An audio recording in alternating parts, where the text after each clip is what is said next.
അസ്സലാമു അലൈക്കും. നമസ്കാരം. ഞാനിപ്പോൾ അത് മുഴുവൻ പ്രവാസികളോട് പറയണം കേട്ടോ. 2 ദിവസം മുമ്പ് എനിക്കൊരു കോൾ വന്നു. ഒരു പാകിസ്ഥാനി പെണ്ണാണെന്ന് തോന്നുന്നുണ്ട്. 0111 ഇങ്ങനെയുള്ള നമ്പറിൽ വന്നു.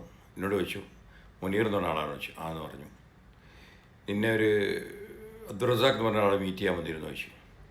ഞാൻ പറഞ്ഞു, എന്നെ മീറ്റ് ചെയ്യാൻ ഒരുപാട് ആൾക്കാർ വരാറുണ്ട്. അതിൽ അബ്ദുറസാഖ് മാത്രമല്ല, ഒരുപാട് ആൾക്കാർ വരാറുണ്ട്. എന്നോട് നിൻ്റെ വയസ്സ് എത്രയെന്ന് ചോദിച്ചു. ഞാൻ ആരെ വയസ്സ് ചോദിക്കണം, എന്താ എൻ്റെ ആവശ്യം ചോദിച്ചു. ഞാൻ എൻ്റെ വയസ്സ് പറഞ്ഞു. ഞാൻ പറഞ്ഞ വയസ്സ് പറയുന്നതിന് ആവശ്യമില്ലല്ലോ. അപ്പോൾ അവൻ അബ്ദുറസാഖ് ആരാന്ന് വെച്ചാൽ അബ്ദുറസാഖിനോട് എന്നെ ബന്ധപ്പെടാൻ പറയും. ഞാൻ അവിടെ സംസാരിച്ചോളാം. അത് അബ്ദുറസാഖ് ഒന്ന് ഞാൻ അന്വേഷിക്കട്ടെ എന്ന് പറഞ്ഞു. അത് പറഞ്ഞുകൊണ്ടു എന്ത് താങ്ക് യു എന്ന് പറഞ്ഞ ഒറ്റ വെക്കല ഫോൺ.